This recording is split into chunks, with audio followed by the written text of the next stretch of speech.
Good morning, students. How are you? I hope you all are fine. So, open your book at page number 29. Today, I will discuss symbols of elements. Each element is represented by a symbol. हर एक जो element है उसको हम represent करते हैं symbol के साथ. Symbol क्या है? It is a short representation for an element. कि किसी एलिमेंट को जब हमने शॉर्ट में रिप्रेजेंट करना होता है तो हम सिंबल का यूज़ करते हैं. The symbols of some elements based on their Latin names. तो कुछ जो सिम्बल्स हैं, ठीक है, कुछ एलिमेंट्स के वो लैटिन नेम्स पे बेस्ड है. They are given in the table 3.1. So in the table 3.1 the English name, Latin names and the symbol of some elements are given. The first one is sodium. तो sodium का Latin name क्या है? Natrium and the symbol is Na. Next is potassium. The Latin name is Kalium and the symbol is K.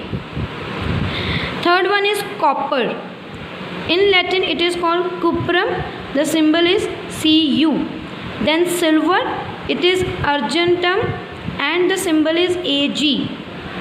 Gold, Latin name of gold is arum and the symbol is Au.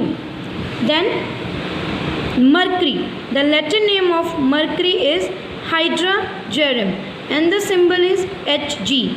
Lead, Latin name plumbum and the symbol is Pb. Then tungsten, the Latin name is wolfram and the symbol is W. Tin, stannum, symbol is Sn. Then the last is iron and the Latin name is ferrum and the symbol used is Fe. So these are some elements with their English name, Latin name and the symbol. बेटा ये आपने अपनी practical notebook पे जो plane वाली side है वहाँ पे ये टेबल आपने बनाना है and you have to learn it also. Now come to the next table, that is the table 3.2. In the table 3.2 the elements and its classification and symbols are given. You have to learn all the symbols and the classification of the element. So few I will discuss, like aluminium. Aluminium is a metal and the symbol is Al. Then the non-metal carbon, chlorine, fluorine, hydrogen, iodine. These are some examples of the non-metals. Then the noble gases. The noble gases मैंने आपको बताया था कि जो किसी और element के साथ रिएक्ट नहीं करते एलिमेंट, वो क्या होते हैं? हमारे नोबल गैसेस होते हैं. Helium, then neon, argon, radon. These are some noble gases. So इनके सिम्बल्स भी बच्चे दिए हुए हैं. You have to learn the symbols and the classification of these elements. Now come to the next, that are the uses of some elements in our daily life. कि वो कौन से elements हैं जिनको हम daily life में use करते हैं. So here gold is used to make jewelry. We know that कि जो हम gold jewelry पहनते हैं वो gold की बनी होती है, तो gold क्या है? वो एक element है. Then silver is used to make jewelry and utensils. तो silver की भी jewelry बनती है और utensils. Utensils means बर्तन जो हैं वो हम use करते हैं.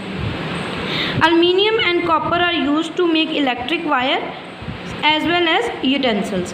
और aluminium and copper जो element है उनका use होता है electric wires और utensils बनाने में, as they are good conductor of heat and electricity. Iron pipes and rods made from iron are used in construction work. तो construction work में जो iron की rods और pipes होती हैं उनका use होता है, और iron भी क्या है? एक element है. So these are some uses of elements in our daily life. Next topic, that is molecule of an element. That कि molecule of element क्या है? A molecule can be formed when atoms of same element or of different elements combine together. जब same element या different element के दो atoms या दो से ज़्यादा एटम्स आपस में कंबाइन होते हैं तो वो क्या बनाते हैं? मॉलिक्यूल बनाते हैं. ठीक है.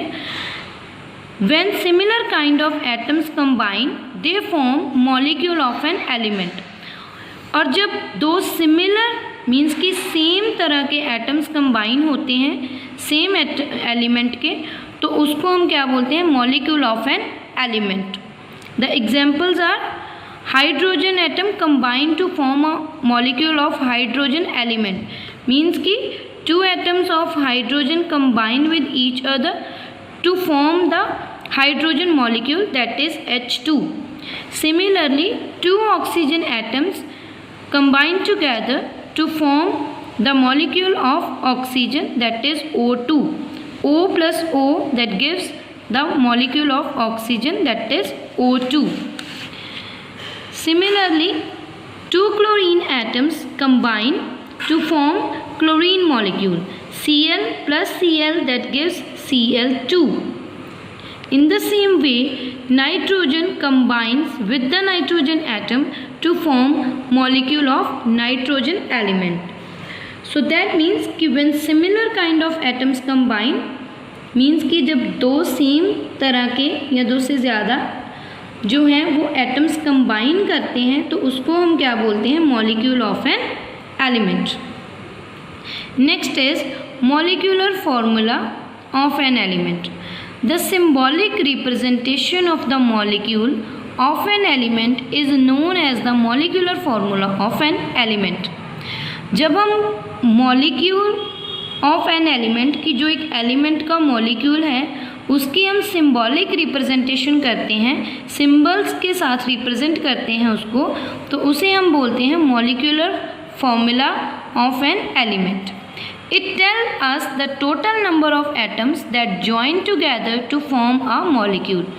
तो ये फॉर्मूला हमें क्या बताता है कि कितने नंबर ऑफ एटम्स जो हैं वो ज्वाइन हुए हैं एक मॉलिक्यूल बनाने के लिए।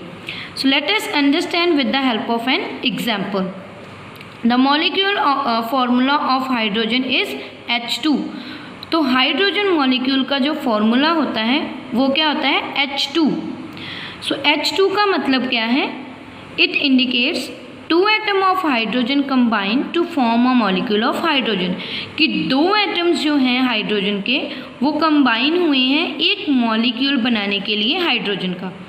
The atomicity of hydrogen is 2, तो एटॉमिसिटी हाइड्रोजन की कितनी हो गई, 2। So here the more information is given that H represents a 1 atom of hydrogen. अगर सिंगल H लिखा होगा तो उसका मतलब है एक एटम हाइड्रोजन का।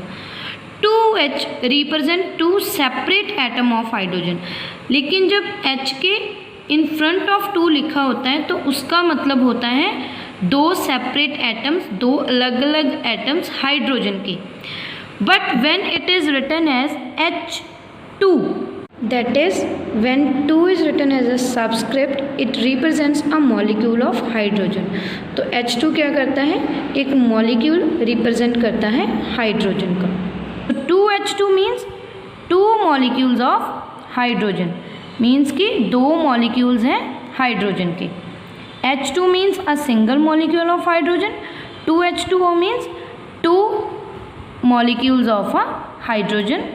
So this is all about the molecular formula of an element.